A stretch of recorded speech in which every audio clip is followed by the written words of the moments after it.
Today is June 19th, shortened to Juneteenth, a day to recognize the official end of slavery in the U.S. when all slaves were officially freed. There are celebrations and events happening across the country. Cities like Chicago, Fort Worth, Milwaukee all held parades in honor of the holiday today.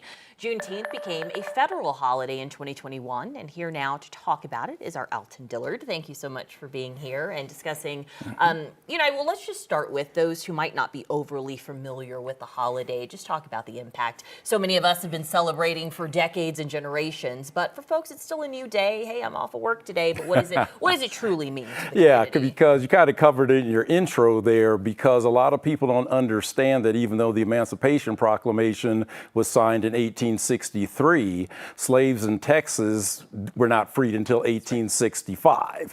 And so what that celebrates is the freedom that came with the 1865 decision, but also Juneteenth can be a little complicated because a lot of this comes down to just simply how it factored into the Civil War. A lot of people think that all of a sudden America turned some kind of corner in 1865 and let folks know that they were free, and there's a lot more to it than that.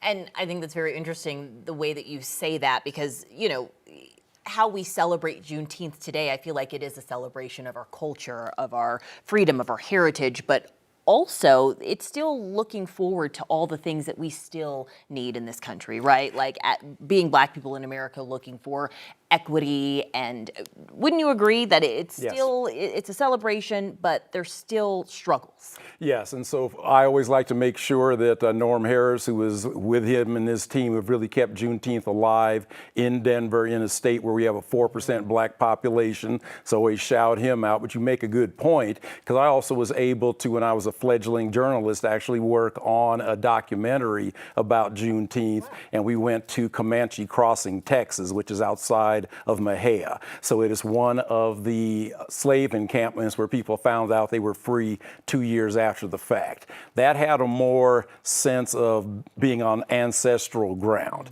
I'm a big fan of celebrations and culture, please don't get me wrong there, but it's just a slightly different vibe. It felt more like a homecoming. I bet that was an incredible experience. Yes. Also, want to talk about the fact that celebrations have changed. We saw our own celebration change here. The festival happened over the weekend. It's usually 2 days. This year, Denver's Juneteenth Festival, which is generally one of the biggest in the country, so shout out to Denver for keeping that going. But they had to pare back because their corporate sponsors weren't there. The DEI cutbacks and rollbacks truly affected how our community got to celebrate. It's kind of disheartening to see. It is disheartening to see, and one of the things that we always talk about is the difference between an ally and an accomplice. If people are true accomplices, they're not going to worry about federal funding or what the shareholders of their corporation may say. And so I'm also a big fan, just like when we talk about Black History Month, who says we have to be constrained to 1 month? I'm a big fan of making sure that we're celebrated 365, and I would like to see that sort of spread out. But again, I understand this is not Atlanta, this is not Chicago, this is not Dallas, Fort Worth, this is Denver, Colorado in the wild, wild west, so there is a demographic factor that factors into this.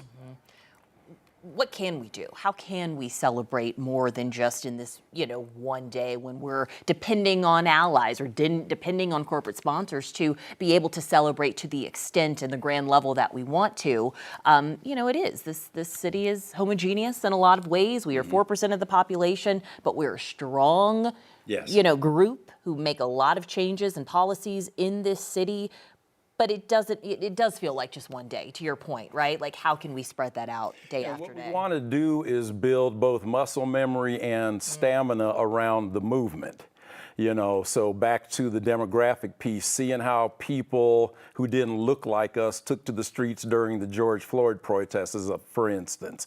That's the kind of energy that we need to sustain. But the other thing is we are a comfort-based society. And so because we love our creature comforts, we're only going to poke the bear but so far. And after a 30-year career, I'm able to work for myself, and that's why I'm able to have my own opinions about these things now.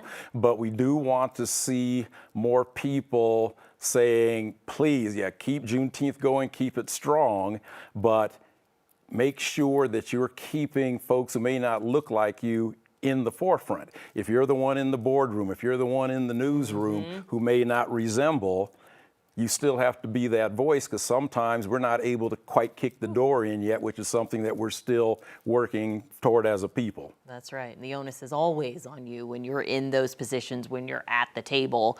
And it's important, and you have to, keep it going. Alton Dillard, thank you so much for just a little bit of perspective behind the holiday, behind why you're off today. Happy Juneteenth, and we'll be right back.